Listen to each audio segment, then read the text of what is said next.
This is Geoffrey Mwadhi, who was found dead at the bottom of the Redwood Apartments located near the Kasarani area. Now, Jeff was a 23-year-old entrepreneur who owned two businesses. His first business is a fashion house named If You Know, You Know Trends Fashion House that he co founded with his friend Faith Utano, while his second business was interior designing. Now, in late February, Jeff would get a high profile celebrity client for his second business, a Mugithi DJ named DJ Factso. The DJ, also known as Lawrence Njuguna Wagura, wanted Jeff to work on one of his offices and a shop. Jeff, who was described as being very open and close with his mother who lived and worked in Qatar, sent voice notes to his mother to let her know of the good news. He told his mom of the business opportunity. However, he also asked her to lend him 200 Kenya shillings for transport to the meeting as it had been set up by DJ Faxo in Ruiru. Now, it is assumed that Jeff's mother sent him the money, as Jeff subsequently sent voice notes informing her that he was on his way to meet the DJ. Now, in those audios, Jeff was bursting with excitement, telling his mother that he had even dressed extra special to take pictures with the celebrity and that he would send them to his mother.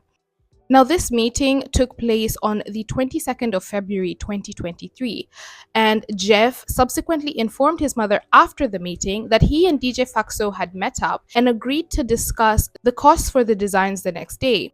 Jeff again sounded excited and hopeful, telling his mother that at least this will bring in some good money. Now, you would think that having concluded this meeting, the two would part ways.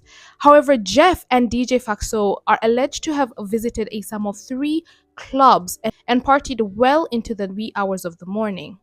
Now, at around 3:27 a.m., Jeff, alongside 3 women, DJ Faxo's cousin, and a driver, decided to retire the party to DJ Faxo's Redwood Apartments on Thika Road near Kasarani.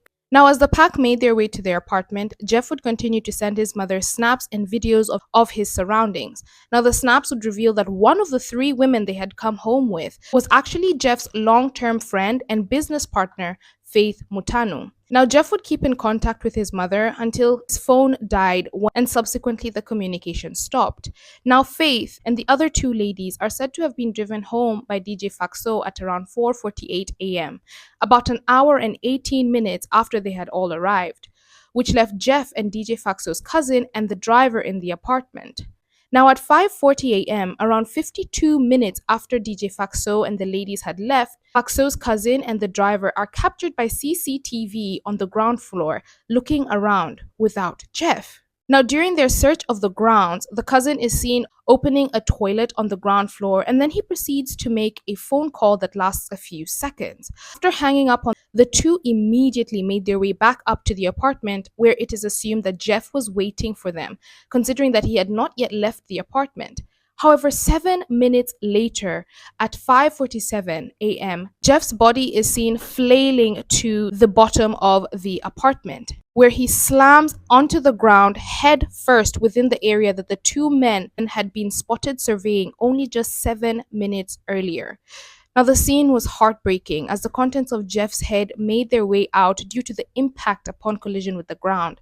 In addition, Jeff was found with his pants below his knees, and he was further facing the ground as opposed to facing upward. Now, management found Jeff's body outside the apartment complex, and they assumed that Jeff had probably fallen out from a window, considering the side of the apartment that he was on. However, when they looked up, all the windows were closed. The management then decided to go and knock on the apartment doors of the tenants living on that side of the building. Every tenant opened the door except DJ Faxo's apartment. As all of this is happening, the driver and Faxo's cousin were upstairs on a live streaming session that they had started only 2 minutes after Jeff's body had been seen falling on the CCTV.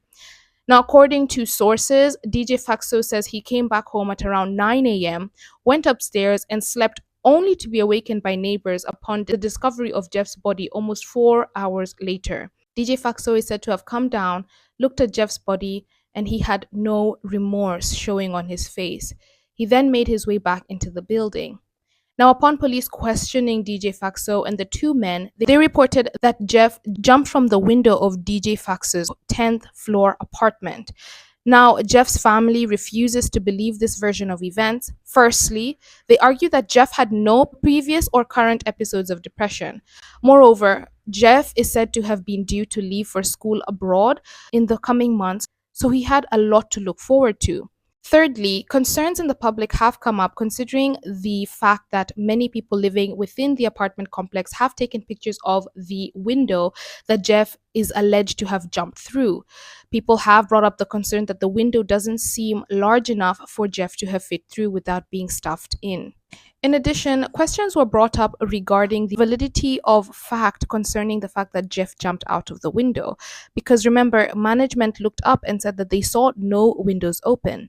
If Jeff was the one who certainly jumped to his demise, then the window would have certainly been left open. So who closed the window after Jeff jumped? Furthermore, the public also had questions concerning the fact that Jeff was found with his pants pulled down. If he was the one who flung himself out of the window, then how could this have been possible? Jeff's girlfriend has also recently cast a lot of suspicion on Faith Mutana, Jeff's friend and business partner, and one of the three women present on the night. She called Jeff's girlfriend the next day at 7 p.m. asking if Jeff had come home that morning, and then randomly questioned Jeff's girlfriend if it's true that Samido, another popular celebrity, was actually Jeff's uncle, to which his girlfriend responded that he was. Now, Faith claimed that DJ Faxo had left the house that morning at 7 a.m. to go to the studio, and she says that he had left Jeff asleep that morning. She then claims that DJ Faxo came home at around 11 a.m. when he found that Jeff had left. During conversation with Jeff's girlfriend, Faith is alleged to have said that Jeff eventually left the house in slippers and left his shoes and his jacket over at DJ Faxo's house. Now, upon being further questioned by Jeff's girlfriend, Faith was alleged to have said that Jeff could not have left the building without a biometric scan of someone who lived there, so he may have passed out on the rooftop. She then subsequently said that maybe he did in fact leave and that he went to his friend's house. Now, the contradictory statements alleged to have been given by Faith do cast further suspicion on this entire story. Now, Jeff would eventually be buried, and it is alleged that he was buried before a post-mortem could be carried out on him. However, reports have come out that DJ Faxo posted a cryptic message on his Facebook only days before his burial. The message is alleged to have read, "Today I have decided to remind you that the wages of sin is death." Now, I will disclaim yet again that this is an ongoing case. Therefore, anything that has been said here has not been verified by a court of law and is simply a compilation of online sources. I will keep you updated on any new details as the police are investigating.